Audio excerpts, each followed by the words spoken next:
नमस्कार मित्रांनो, पुन्हा एकदा तुमचं स्वागत आहे इन्फो मराठी 24 या यूट्यूब चॅनलवर। मित्रांनो, 1 जानेवारीपासून पेन्शन घेणाऱ्यांसाठी सरकारने 3 नवीन नियम लागू केले आहेत। त्याबद्दल एक महत्त्वाची बातमी घेऊन आलेलो आहे। बातमी आहे 1 जानेवारीपासून पेन्शन घेणाऱ्यांसाठी सरकारने लागू केले हे 3 नवीन नियम।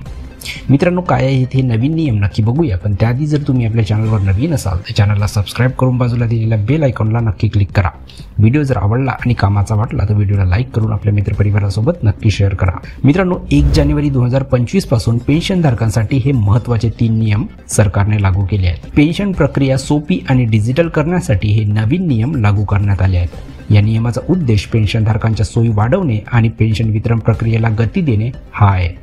या नियमामुळे पेन्शनधारकांना वेळेवर आणि सहज पेन्शन मिळू शकेल असा सरकारचा विश्वास आहे। या नियमांतर्गत पेन्शन फॉर्म भरण्याची प्रक्रिया, पेन्शन मोजण्याची पद्धत आणि पेन्शन पेमेंट प्रक्रियेत बदल करण्यात आले आहेत। सर्व निवृत्ती वेतनधारक आणि निवृत्त सरकारी कर्मचाऱ्यांना या नियमाची माहिती असणे अत्यंत आवश्यक आहे। या नवीन नियमाबद्दल सविस्तर जाणून घेऊया। नवीन पेन्शन फॉर्म 6A ऑनलाईन भरणे अनिवार्य। मित्रांनो, पेन्शन प्रक्रिया पूर्णपणे डिजिटल करण्यासाठी केंद्र सरकारने नवा नियम लागू केला आहे। या नियमानुसार आता सर्व केंद्र सरकारी कर्मचाऱ्यांना निवृत्तीच्या वेळी पेन्शन फॉर्म 6A ऑनलाईन भरावा लागणार आहे। हा नवा नियम 1 जानेवारी 2025 पासून लागू होणार आहे। हा फॉर्म फक्त भविष्य किंवा HRMS पोर्टलवर उपलब्ध आहे। कागदावर भरलेले फॉर्म यापुढे स्वीकारले जाणार नाहीत। हा एक सरलीकृत फॉर्म आहे ज्यामध्ये बरेच जुने फॉर्म समाविष्ट आहेत। हा फॉर्म भरल्याने पेन्शन प्रक्रिया जलद आणि सुलभ होईल। खालील जुने फॉर्म पेन्शन फॉर्म 6A मध्ये समाविष्ट केले आहेत: form 6, form 8, form 4, form 3, form A, स्वरूप 1, स्वरूप 9, FMF फॉर्म, 0 पर्याय फॉर्म। ऑनलाईन पेन्शन फॉर्म भरण्याची प्रक्रिया। मित्रांनो, ऑनलाईन पेन्शन फॉर्म भरण्याची प्रक्रिया आपण जाणून घेऊया। मित्रांनो, नवीन नियमानुसार सर्व केंद्र सरकारी कर्मचाऱ्यांना पेन्शन फॉर्म 6A ऑनलाईन भरावा लागेल। ही प्रक्रिया खालील चरणामध्ये पूर्ण केली जाऊ शकते। भविष्य किंवा HRMS पोर्टलवर लॉग इन करा। तुमचा सरकारी ईमेल ID आणि पासवर्ड वापरून लॉग इन करा। पेन्शन फॉर्म 6A शोधा। पोर्टलवर दिलेल्या मेनूमधून पेन्शन फॉर्म 6A पर्याय निवडा। वैयक्तिक माहिती भरा। तुमचे नाव, पद, जन्मतारीख, सेवानिवृत्तीची तारीख इत्यादी माहिती भरा। सेवा तपशील प्रदान करा। तुमच्या नोकरी संबंधित माहिती भरा, जसे की नियुक्तीची तारीख, विभागाचे नाव, पगार इत्यादी। बँक खाते तपशील प्रविष्ट करा। तुमची बँक खाते माहिती जसे की खाते क्रमांक, IFSC कोड हे प्रदान करा। आवश्यक कागदपत्रे अपलोड करा। जन्म प्रमाणपत्र, ओळखपत्र, बँक पासबुकची प्रत इत्यादी तुम्ही अपलोड करा। घोषणा फॉर्म भरा। दिलेली माहिती बरोबर असल्याची पुष्टी करून घोषणा फॉर्म भरा। फॉर्म सबमिट करा। सर्व माहिती तपासल्यानंतर फॉर्म सबमिट करा। जुन्या पेन्शनधारकांसाठी अतिरिक्त पेन्शन। मित्रांनो, वृद्ध पेन्शनधारकांच्या मदतीसाठी सरकारने आणखी एक महत्त्वाचा नियम लागू केला आहे। या नियमानुसार 80 वर्षे किंवा त्याहून अधिक वयाच्या पेन्शनधारकांना अतिरिक्त पेन्शन दिले जाईल। ही अतिरिक्त पेन्शन त्यांच्या मूळ निवृत्ती वेतनाव्यतिरिक्त असेल। मित्रांनो, आता आपण बघूया अतिरिक्त पेन्शनचे दर।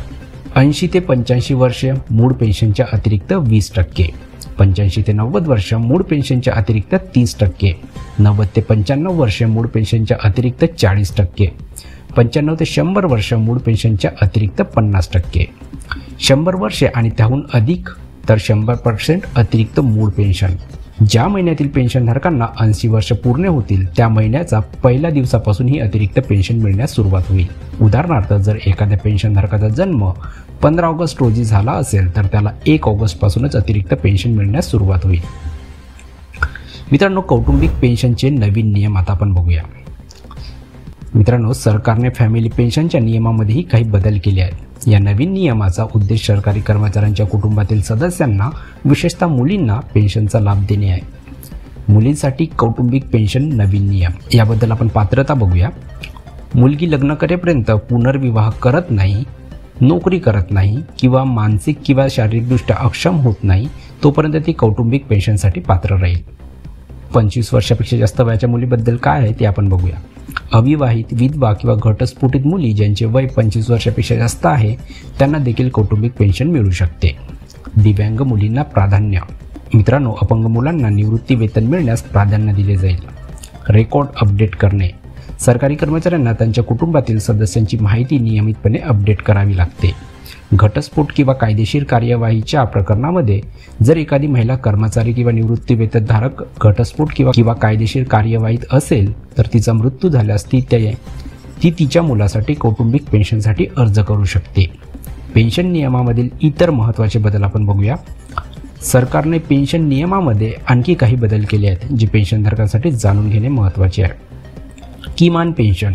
सध्या किमान पेन्शन दरमहा 3,500 रुपये निश्चित करण्यात आली आहे. ही रक्कम निवृत्ती वेतनधारकासाठी आधारभूत रक्कम आहे जी त्यांना दर महिन्याला मिळणार आहे. त्यांच्या सेवा कालावधीची पर्वा न करता जास्तीत जास्त पेन्शन निवृत्ती वेतनाची कमाल मर्यादा भारत सरकारमध्ये दरमहा सर्वोच्च पगाराच्या 50% इतकी निश्चित केली आहे. तर मित्रांनो, कशी वाटली ही महत्त्वाची बातमी? जर बातमी आवडली असेल तर व्हिडिओला लाईक करून आपल्या मित्रपरिवारासोबत नक्की शेअर करा. तसेच जर तुम्ही आपल्या चॅनलवर नवीन असाल तर चॅनलला सबस्क्राईब करून बाजूला दिलेल्या बेल आयकॉनला नक्की क्लिक करा. व्हिडिओ बघितल्याबद्दल खूप खूप धन्यवाद.